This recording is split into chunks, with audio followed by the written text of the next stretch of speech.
प्यारे साथियों, अभी हम करेंगे 10वीं क्लास के शॉर्ट इंपॉर्टेंट क्वेश्चन जो कि बहुत ही महत्वपूर्ण है। एग्जाम में आने की पूरी पूरी संभावना है। अगर ये कर लिए तो आपके छोटे क्वेश्चन जरूर से जरूर क्लियर हो जाएंगे। और इससे जो बड़े क्वेश्चन हैं वो उस पीछे वीडियो बनाई थी, उसमें जाके देख सकते हैं, इस चैनल पर जाकर, और इसको अंत तक जरूर देखना। अगर इनमें से कर लिए तो 95% आपके ये क्वेश्चन इसी में से आएंगे। तो अभी हम देखते हैं पहला क्वेश्चन क्या है कि पर्यावरण का अर्थ क्या है। तो हमारे चारों तरफ घेरे हुए क्षेत्र को क्या कहते हैं? हम पर्यावरण कहते हैं, या इसको हम ये भी कह सकते हैं कि हमारे चारों तरफ के आवरण को हम पर्यावरण कहते हैं। उसके बाद किसने कहा कि स्वस्थ ही प्रथम पूंजी है? सबसे पहली पूंजी इंसान की क्या है? स्वस्थ जीवन। तो ये किसने कहा था? R.W. इमर्सन ने। उसके बाद अगला है किसी देश का स्तर या कल्याण किन बातों पर निर्भर करता है? स्तर का मतलब होता है लेवल, इंग्लिश में बोलते हैं जो, या कल्याण, कल्याण मतलब अच्छे कार्य, उनका लोगों का कल्याण हो, यह किस बात पर निर्भर करेगा? अगर वहां के नागरिक स्वस्थ होंगे, नागरिक क्या होंगे? स्वस्थ होंगे, तो ही वहां उस देश का कल्याण हो सकता है या उसका स्तर ऊंचा उठ सकता है। उसके बाद अगला क्वेश्चन है आपका, पानी को रोग मुक्त करने के लिए किस गैस का प्रयोग किया जाता है? तो क्लोरीन गैस। अगर पानी को रोग मुक्त करना है, रोगों से मुक्त करना है, तो उसमें क्लोरीन गैस डाल दो, तो उसमें जो जीवाणु है, कीटाणु है, वो मर जाएंगे। उसके बाद अगला है पृथ्वी के कितने भाग में जल उपस्थित है? तो यह है 2/3 भाग पर या 75% पर। उसके बाद अगला क्वेश्चन है ओजोन गैस के कारण कौन सी झिल्ली नष्ट हो जाती है? तो ओजोन के कारण कौन सी झिल्ली नष्ट?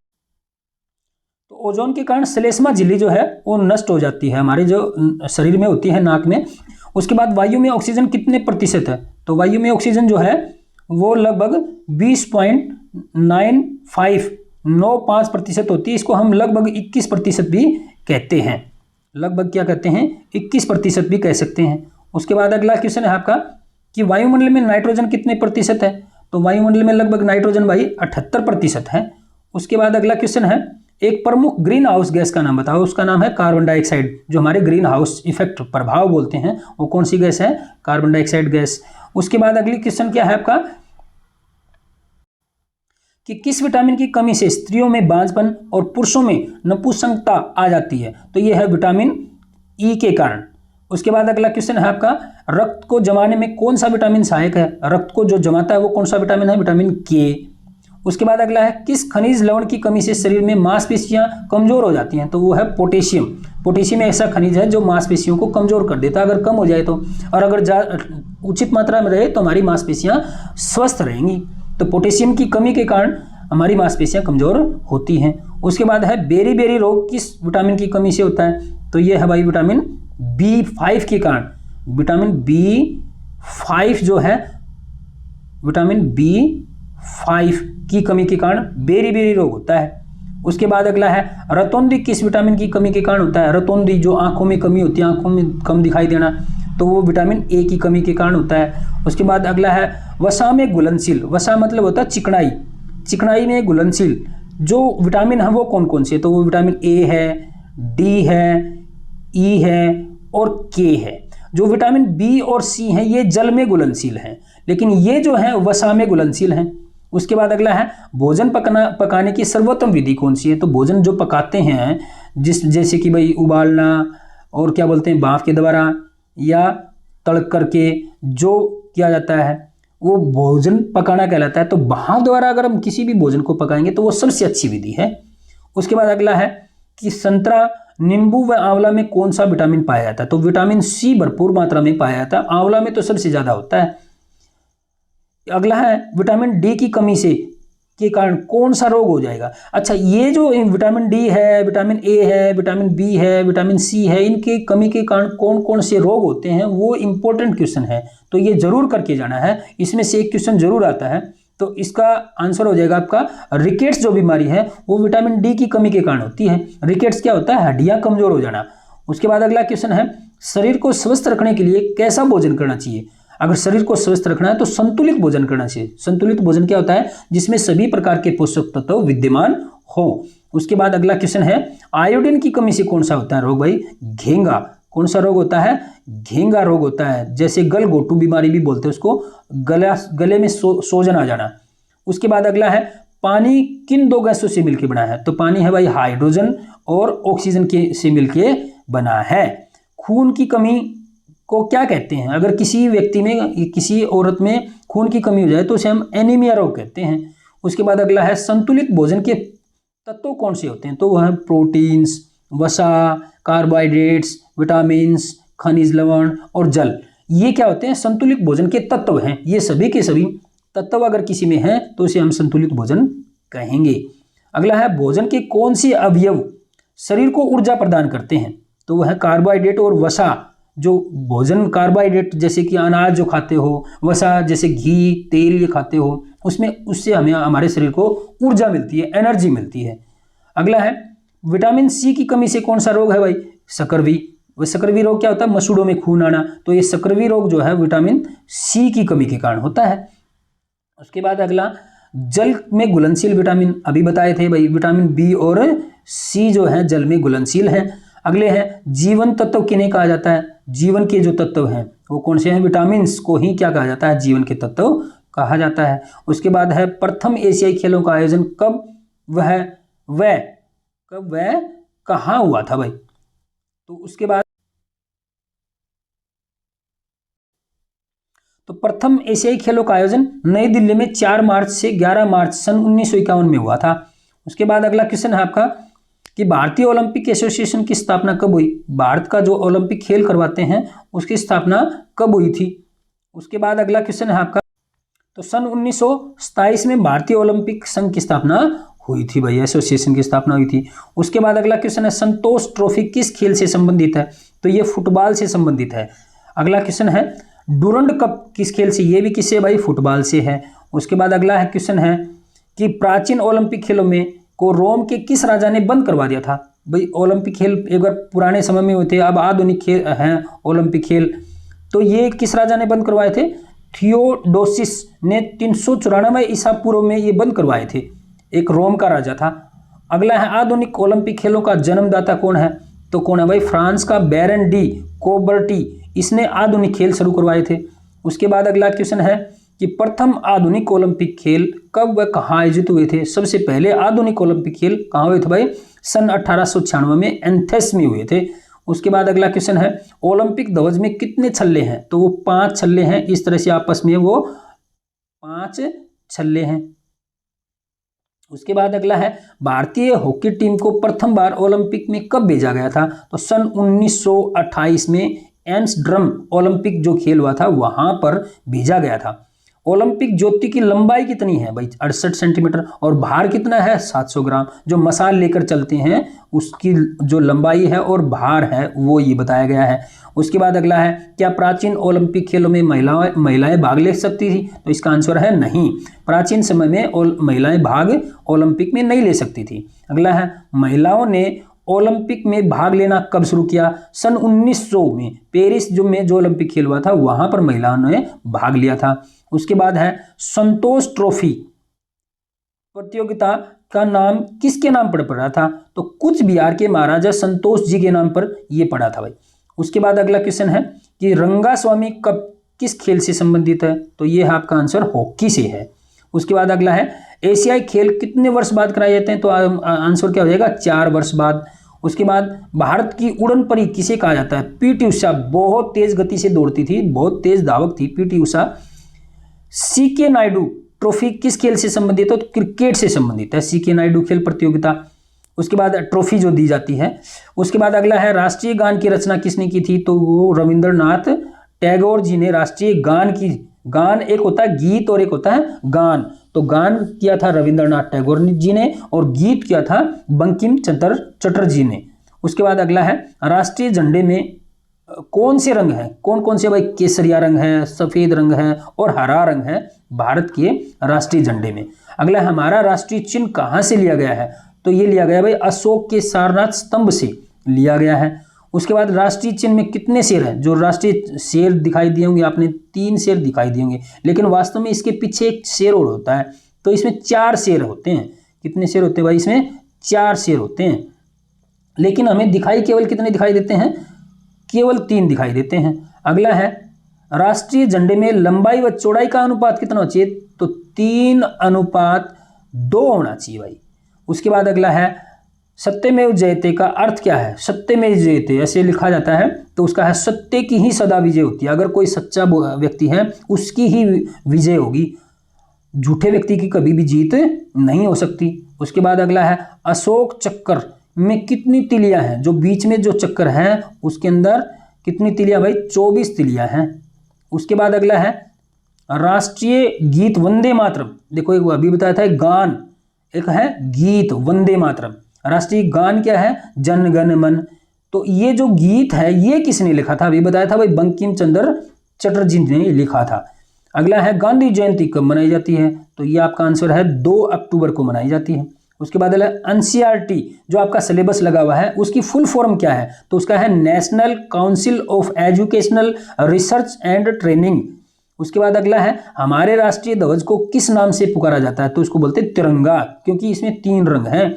अगला है रोगों के वास्तविक कारण जीवाणु होते हैं। यह निष्कर्ष किसने निकाला था? किसने कहा था कि भाई रोग जीवाणुओं के कारण होते हैं? तो वो किसने कहा था? रॉबर्ट कोच ने। उसके बाद अगला है शरीर में रोगों से लड़ने वाली शक्तियों को क्या कहा जाता है? शरीर में रोगों से लड़ने वाली शक्तियों को प्रतिरोधक शक्ति कहते हैं, इंग्लिश में बोलते हैं इम्यून सिस्टम। उसके बाद अगला क्वेश्चन है किस सन में तपेदिक रोग के दंडाणु की खोज की गई थी? दंडाणु मतलब कीटाणु जिसे बोलते हो आप। सन 1882 में तपेदिक जो रोग है उसमें उस कीटाणु की या दंडाणु की खोज की गई थी। उसके बाद अगला है तपेदिक रोग से बचाव के लिए कौन सा टीका लगाया जाता है? तो वो टीका कौन सा? वो BCG का टीका जो छोटे बच्चों को लगता है। अगला हैजा फैलाने वाले कीटाणु का नाम बताना है, तो वह है भाई कोमा बेसिलस। उसके बाद अगला क्वेश्चन है आपका एड्स दिवस कब मनाया जाता है? तो वह है 1 दिसंबर को। उसके बाद अगला क्वेश्चन है भाई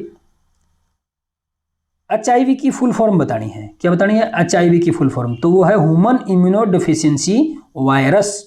उसके बाद अगला क्वेश्चन है मलेरिया किस रोगाणु से फैलता है? तो फैलता है प्लाज्मोडियम नामक प्रोटोजोआ। देखो बोलते हैं ना मलेरिया मच्छर के कारण, मच्छर के काटने के कारण होता है, लेकिन उसकी जो आगे का मुंह होता है उसके ऊपर एक प्लाज्मोडियम प्रोटोजोआ होता है, उसके कारण होता है। तो ये खास के ध्यान रखना, रोगाणु का नाम है प्लाज्मोडियम, फैलाता कौन है? मलेरिया को, मादा एनाफिलीज। तो ध्यान रखना ये इंपॉर्टेंट है। अगला है मलेरिया की दवाई का नाम क्या है? मलेरिया जो बीमारी है उसका दवाई जो दी जाती है उसका नाम है कुनीन, एक पेड़ से ली जाती है। उसके बाद अगला है कुनीन बहुत कड़वी दवाई होती है। चूहे कौन सा रोग फैला सकते हैं? तो प्लेग रोग फैला सकते हैं। अगला है टाइफाइड रोग के बैक्टीरिया से फैलता है। टाइफाइड जो रोग है वो किस बैक्टीरिया के कारण फैलता है? तो वो फैलता है भाई साल्मोनेला टाइफी नाम का एक क्या होता है? बैक्टीरिया होता है, तो इसके कारण ये टाइफाइड फैलता है। अगला है खसरा रोग। खसरा किस आयु के वर्ग में होता है? जो छोटे बच्चे हैं उनमें खसरा रोग ज़्यादा होता है, जिसमें शरीर पे दाने से हो जाते हैं और बुखार आती है। अगला है कीटों द्वारा फैलने वाले 2 रोग बताने, तो प्लेग है, डेंगू है, पीला जवर है, इनमें से कोई 2 बताने हैं भाई। अगला है चेचक रोग फैलाने वाले वायरस का नाम बताओ। तो जैसे वायरस, कोई वायरस के कारण है, कोई बैक्टीरिया है, उनके नाम निकाल रखे हैं। जैसे आपने सुना था कोरोना वायरस, इसी प्रकार चेचक जो वायरस है वो वेरिओला वायरस है। इस प्रकार अगला क्वेश्चन है डिप्थीरिया कैसे फैलता है? तो डिप्थीरिया फैलता भाई अगर कोई व्यक्ति खांसता है, चीखता है, तो उसके कारण एक डिप्थीरिया बीमारी हो जाती है। उसके बाद अगला है कोमा बेसिलस से कौन सा रोग होता है? हैजा, या ऐसे भी बोल सकते हैं हैजा किसके कारण होता है भाई? कोमा बेसिलस नाम के एक जीवाणु के कारण होती है। अगला है मलेरिया रोग किसके कारण होता है? तो वो मादा एनाफिलीज के कारण, काटने से होता है, लेकिन इसका रोगाणु का नाम क्या है? प्लाज्मोडियम। तो ये ध्यान रखना है। अगला है वयस्क के शरीर में कुल कितनी अस्थियां, अस्थियां मतलब हड्डियां होती हैं? तो 206 हड्डियां या अस्थियां। आपको अस्थियां मिलेगा तो घबराना नहीं है, वो उसका मतलब है हड्डियां। उसके बाद अगला है कि मानव शरीर की सबसे लंबी अस्थि या लंबी हड्डी कौन सी है? वो बताना है। सबसे लंबी हड्डी तो वो है फीमर, जो जांघ की हड्डी मिलती है, पैर में मिलती है सबसे लंबी हड्डी, और सबसे छोटी होती है कान में, उसको बोलते हैं स्टेपिस। वो आगे आएगा क्वेश्चन। उसके बाद अगला क्वेश्चन है मनुष्य के हृदय में कितने कोष, कोष मतलब बॉक्स होते हैं भाई। इस तरह से मनुष्य के हृदय में 4 कोष्ठ होते हैं, 4 कोष्ठ या 4 कोष होते हैं। अगला है एक वयस्क, वयस्क मतलब प्रौढ़, जो बड़ा व्यक्ति होता है, कि मस्तिष्क का भार कितना होता है? उसका होता है 1400 ग्राम कम ज़्यादा भी हो सकता है, लेकिन लगभग बोला है, लगभग 1400 ग्राम होता है दिमाग का भार। उसके बाद अगला है, मानव शरीर में सबसे बड़ी ग्रंथि कौन सी है, ग्रंथि बतानी है। सबसे बड़ी हड्डी तो कौन सी बताई, फीमर। और सबसे बड़ी ग्रंथि कौन सी होती है, यकृत, जिसे आप लीवर बोलते हैं इंग्लिश में, हिंदी में बोलते हैं यकृत, और इंग्लिश में क्या बोलते हैं, लीवर। उसके बाद अगली है, छोटी आंत की लंबाई कितनी होती है, तो लगभग 7 मीटर। 7 मीटर को अगर हम फुट में बदलें तो लगभग 21-22 फुट होती है भाई छोटी आंत की लंबाई, बहुत बड़ी होती है। अगला है, लाल रक्त कणिकाएं का निर्माण कहाँ होता है, यहाँ रेड ब्लड सेल कहाँ बनती हैं, तो बनती है अस्थियों की अस्थि मज्जा, जो हड्डियां होती हैं उनके बीच में खोखला भाग होता है, वहां पर लाल रक्त कणिकाएं बनती है, जिसको हम अस्थि मज्जा कहते हैं। उसके बाद अगला है, लार ग्रंथियां कितने प्रकार की होती हैं, तो 3 प्रकार की होती हैं, जो मुंह में पाई जाती हैं, सबमैंडिबुलर, मैंडिबुलर, पैरोटिड, ये लार ग्रंथियां होती हैं। उसके बाद अगला है, मनुष्य के शरीर में कितनी मांसपेशियां होती है भाई, लगभग 650 मांसपेशियां होती हैं, कम ज़्यादा भी हो सकती हैं थोड़ी बहुत, लेकिन लगभग 650 होती हैं। रक्त को जमाने के लिए सहायक कौन सा होता है भाई, बाहर अगर रक्त बह रहा है, रक्त मतलब खून, वो कौन से हैं, बिंबाणु जो है वो रक्त को जमाने का काम करते हैं, और खून को गाढ़ा करने का काम कौन करता है, विटामिन के, तो ध्यान रखना है। अगला है, किस अस्थि को शरीर का स्तंभ माना जाता है, तो रीढ़ की अस्थि, जो रीढ़ की अस्थि है उसको स्तंभ कहते हैं। उसके बाद अगला है, स्वस्थ व्यक्ति के हृदय 1 मिनट में कितनी बार धड़कता है, तो वो धड़कता है भाई 72 बार। उसके बाद अगला क्वेश्चन है, खोपड़ी में कितनी अस्थियां, हड्डियां होती हैं भाई, 22 अस्थियां या 22 हड्डियां होती हैं।